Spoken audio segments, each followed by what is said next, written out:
The next morning, Ethan woke feeling different. Again. Not just from yesterday, not just from the bite. The moment he opened his eyes, the world seemed sharper, clearer. He could hear the faint hum of the station's machinery, the distant chatter of aliens in corridors far away, and even the subtle vibration of energy fields beneath the floors. He rubbed his eyes. Okay, definitely not normal, he muttered to himself. He glanced at the faint mark on his arm, the crescent-shaped bite from Lyra, and realized it had faded almost completely, but the effects had not. His mind felt alert, his reflexes sharper, and an unusual calm settled over him. Before he could process it further, a soft knock came at the door. Lyra stepped in, her violet eyes observing him carefully. You feel the bond more strongly now, she said. It strengthens over time. Ethan ran a hand through his hair, frustrated and bewildered. Lyra, I didn't sign up for this. I'm just a human. I joke I fix machines and I try to survive long enough to eat something decent. I don't belong to anyone. Lyra tilted her head. It is not about ownership in the way you imagine. In my culture, a bond is trust, responsibility, and connection. You are bound to me, yes, but it is mutual. You belong to the bond as much as I do. Ethan stared at her. Mutual? What? You will understand as you experience it, Lyra said, walking closer. It is not meant to frighten you. It is meant to protect, guide, and strengthen. Humans have courage, creativity, and adaptability, traits my people admire. The bond allows me to share perception with you and you with me. Ethan sat heavily on the edge of his bunk. Great, so now I have alien super senses and I don't even get to choose it. Fantastic. Lyra did not flinch. She simply smiled, faint but genuine. It is not punishment. It is opportunity. He rubbed his eyes again, trying to process everything. The bite that had started as a joke was no longer a joke. His life had changed in a way he could not ignore. Over the next few days, Ethan began noticing subtle but undeniable changes. His reflexes were faster. He could detect subtle movements around him, almost like he had a sixth sense. Colors seemed richer and sounds more layered. He could sense Lyra's presence even when she was on the other side of the station. At first, he tried to ignore it, attributing it to imagination. But small incidents kept proving him wrong. One morning, he was carrying a crate of delicate equipment through a crowded corridor when a maintenance drone malfunctioned, spinning wildly toward him. Before he could even react consciously, he sidestepped perfectly, the crate untouched and the drone slammed into the wall behind him. People stared. Ethan himself was stunned. Whoa, he muttered. Did I just dodge that? Mara, passing by, stopped and stared at him. Ethan, you just moved like some kind of, I don't know, action hero. What the hell is going on? Ethan laughed nervously. Must be luck. Yeah, pure human luck. But deep down he knew it was more than luck. It was the bond. The bite had changed him. It had connected him to Lyra in ways he didn't fully understand. Later that day, Lyra found him in the observation deck, staring at the endless stars beyond the station. You are learning, she said, her voice calm. You are feeling the bond. I'm feeling everything, Ethan admitted. I hear too much, I see too much, and I don't even know what I'm doing half the time. This is not normal, Lyra, this is crazy. It is normal for someone bound to me, she said simply. The bond allows humans to exceed their normal limits. It does not make you less human. It shows your potential, Ethan frowned. Potential, right. And what happens if I don't want this bond? What if I just want my normal human life back? Lyra's eyes softened. You may struggle, resist, even fear it, but it cannot be undone lightly. Bonds are sacred in my culture. Once made, they grow stronger with experience. You have choices, but you must respect the bond as it grows. The idea weighed on him. Ethan had always been independent. He valued freedom, jokes, and simple human pleasures. And now, in an instant, his life had been reshaped by a gesture that had seemed so trivial, a bite. But the station did not wait for him to adjust. Life went on, and soon he faced evidence of how the bond affected his place among humans and aliens alike. At the station's central market, a group of Alari merchants approached him. Their leader, a tall alien named Korath, studied Ethan carefully. You are bound to Lyra, Korath said, his tone measured. It is known. This gives you status among our people, but it also places responsibility on you, protecting her, obeying the code of the bond, or face consequences. Ethan's stomach sank. Consequences? For a Bite? Korath's eyes narrowed. It is not merely a bite. It is a cultural pact, a test of trust. Your species is unusual, human, but you now carry responsibility far beyond your understanding. Ethan swallowed hard. His mind raced. Humans were adaptable, yes, but this was not just survival. This was navigating alien politics, laws, and traditions, all while feeling the strange pull of a bond he barely understood. Back in his quarters, Ethan sat with Mara, explaining everything. It started as a joke, Mara, I swear. I never thought that bite would do this. I feel different, I see things, I react faster. And everyone, aliens, humans, now looks at me differently. Mara shook her head. Ethan, only you could turn a festival joke into whatever this is. But look, maybe it's not all bad. You get skills, respect, maybe even some protection? Ethan laughed bitterly. Yeah, protection. Or responsibility, or worse. I don't even know. I can't ignore this anymore. I belong to her now, Mara. That's what Lyra said, and I don't know if I like it, but it's true. The days passed, and Ethan grew more aware of the subtle ways the bond influenced him. He could sense when Lyra was in trouble, even when she was out of sight. He instinctively knew when to act, when to avoid danger. Humans were capable of incredible ingenuity and courage, he realized. But this bond made him more than human in some ways. It was both thrilling and terrifying. Then came the first real test. While inspecting a newly installed power conduit in the station, Ethan detected unusual readings, heat fluctuations and energy surges that no human sensor should have detected. His instincts screamed danger.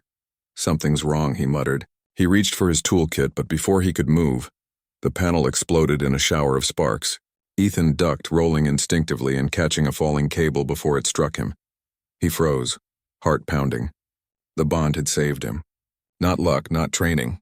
Something deeper, something shared with Lyra, had guided his reflexes. Later, Lyra found him, calm as ever. You survived. You are beginning to understand. The bond is not just protection. It is guidance. It connects us. It allows you to rise beyond what you thought possible. Ethan sat on the floor, still shaken. I didn't ask for this. I didn't, but it is yours now, Lyra interrupted gently. And you will learn to use it. Humans have courage, creativity, and resilience. These traits, when shared through the bond, make you strong. You are learning. That is all that matters now. Ethan stared at the floor, the weight of her words sinking in. A joke had turned into a pact. A playful bite had turned into a connection that challenged everything he thought about himself. And yet, deep inside, a part of him felt proud, alert, alive. Humans were adaptable, resilient, and capable of greatness. And for the first time, Ethan realized he could rise to this new challenge. He looked up at Lyra, eyes meeting hers. Okay, I don't fully understand this bond thing yet, but I'm not running away either. Lyra's smile widened slightly. Good. That is all that is needed for now. Trust the bond, trust yourself, and let the connection grow. The universe is larger than you imagined, Ethan. And you, humans, have potential beyond comprehension. Ethan took a deep breath, feeling the faint pulse of the bond in his chest. It was strange, unnerving, and yet comforting. He belonged now, not as a prisoner, not as a joke, but as part of something larger than himself, something that demanded courage, loyalty, and adaptability. And as the station hummed quietly around him, Ethan realized one thing. His life had changed forever. A playful bite, a joke gone wrong, or perhaps gone right, had opened a door to possibilities he had never imagined. The universe was vast, the aliens were complex, and the bond was only beginning. And Ethan, he was ready to face it. The desert world of Arcanus the Five burned under twin suns, the ground cracked and dry, shimmering in waves of heat. The planet was a harsh, unyielding place with jagged cliffs and endless dunes stretching toward the horizon. Humans and Xerithians had clashed here for months, each side claiming territory in a bitter struggle over mining rights and strategic positions. Yet neither side had expected the chaos that morning. Captain Elias Ward crouched behind the scorched remains of a transport hovercraft, his armor scuffed and dented. Sweat poured down his face, though the air was almost too dry to feel it. Around him, the other human soldiers moved cautiously, their plasma rifles scanning the horizon. The Xerithian attackers were clever, their alien forms slipping in and out of the heat haze, making it impossible to predict their movements. Elias's sharp gaze caught a small, frantic figure darting between the dunes, a child. No older than 10 by human standards, with shimmering silver skin and glowing violet eyes. It was Lyra, the daughter of a minor Xerithian noble. She carried a small device strapped to her chest, probably a data chip with sensitive information. Her presence here made no sense. Humans weren't supposed to be in her sector. Xerithians didn't usually bring children into battle zones, and yet there she was, running straight toward a firing line. "Lyra," Elias shouted, even as a hail of plasma bolts cut through the air. The child didn't hear him, too focused on survival. His stomach tightened. He had a choice: stay safe behind cover as protocol demanded, or risk his life to save an enemy child. Elias didn't hesitate. He sprinted across the open sand, boots kicking up clouds of fine dust. A human soldier beside him shouted, "Captain, don't!" But Elias ignored the warning. The instinct to protect life, any life, was too strong. A plasma bolt streaked past, sizzling the air as it struck the ground where Lyra had just been. Elias dove, sliding across the sand and wrapping his body around her, pulling her into a protective embrace. Another bolt hit, striking his shoulder. Pain exploded through him, fire crawling down his arm. His armor hissed and smoked, but it held barely. "Stay down! Stay down!" He barked, shielding her with his body. Lyra's small form trembled in his grasp, her wide eyes reflecting the twin suns. Who are you?" she whispered, her voice trembling. "I'm a friend," Elias gasped, blood running down his arm where the plasma had seared through. "I'm here to keep you safe." The Xerithians pressed forward, their long, sleek forms skimming over the dunes. Their weapons glowed with a cold blue light, firing with deadly precision. Elias gritted his teeth, feeling the weight of every shot that could have ended Lyra's life if he hadn't acted. "Move," he yelled, pushing Lyra toward the shallow ruins of a collapsed outpost. They ducked behind a wall of jagged metal, Elias's body shielding her as he tried to catch his breath. The heat, the sand, and the pain made his head spin. Every muscle screamed, but he couldn't stop now. Not until she was safe. Lyra pressed against him, small hands clutching his armor. Why are you helping me?" she asked. Elias forced a weak smile. "Because it's the right thing to do." The Xerithian attackers paused, confused. They hadn't expected a human to risk himself for one of their own. In their culture, compassion toward enemies was considered weakness. But Elias's eyes burned with something stronger than fear, something they didn't understand. Honor, courage, humanity.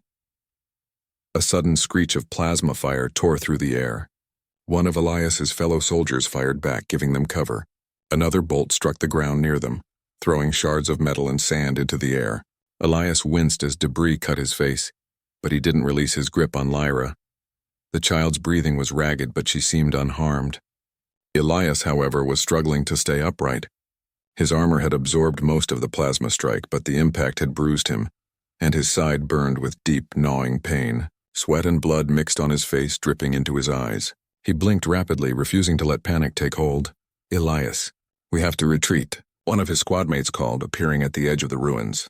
"We can't hold them off forever." Elias shook his head. "Not without her. We leave together or not at all." Another wave of Xerithians charged, their movements swift and coordinated. Elias fired his plasma rifle while holding Lyra with his other arm, keeping her low to the ground. The small bullets of alien plasma whipped past him, but his aim was true. One attacker fell, then another, sparks flying as human rounds met alien energy shields. Finally, after what felt like an eternity, the enemy retreated, realizing the humans had a small, hidden advantage.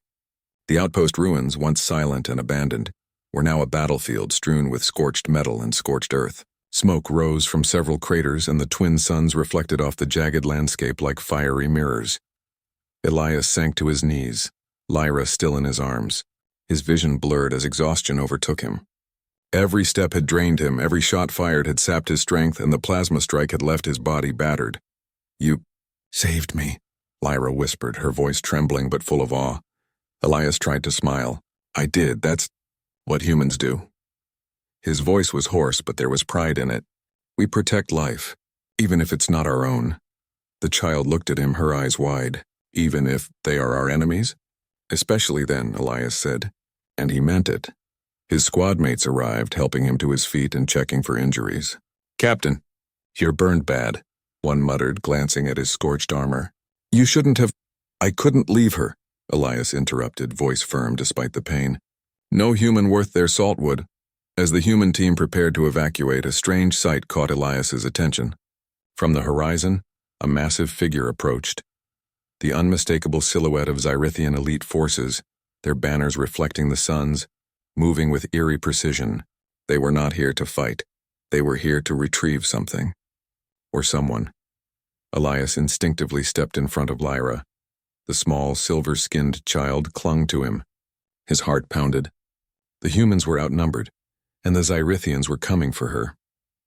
But Elias didn't flinch. He had made a choice. The lead Zyrithian, taller and more imposing than any soldier he had seen, raised a hand. Its eyes glowed a deep violet, scanning Elias and Lyra. Then it spoke, not in words he could understand, but in tone and intent. Respect, curiosity, and a warning all at once. Elias held his ground, glaring back. He would not let harm come to the child, no matter the cost. The Zyrithians halted, studying him, then, without another shot, retreated, leaving Elias and Lyra alone under the blazing suns. But the message was clear. This act of bravery had been noticed, and it would not be forgotten. As his squad lifted him onto a hover stretcher, Elias looked down at Lyra. She was silent, gripping his hand. For the first time in hours, he allowed himself a small, tired smile. "We're going to get through this," he said, more to himself than anyone else. "You're safe, and I'll make sure of it." But deep in the shadows of the desert dunes, unseen eyes watched. The Zyrithian queen had heard of the human who shielded her child with his own body. In her crystal palace far across the sands, she would soon make a decision that would change the fate of two worlds, and the life of Captain Elias Ward. And so, the seeds of a story larger than war itself were planted, a story of courage, honor, and the unexpected power of humanity in a universe that often misunderstood it.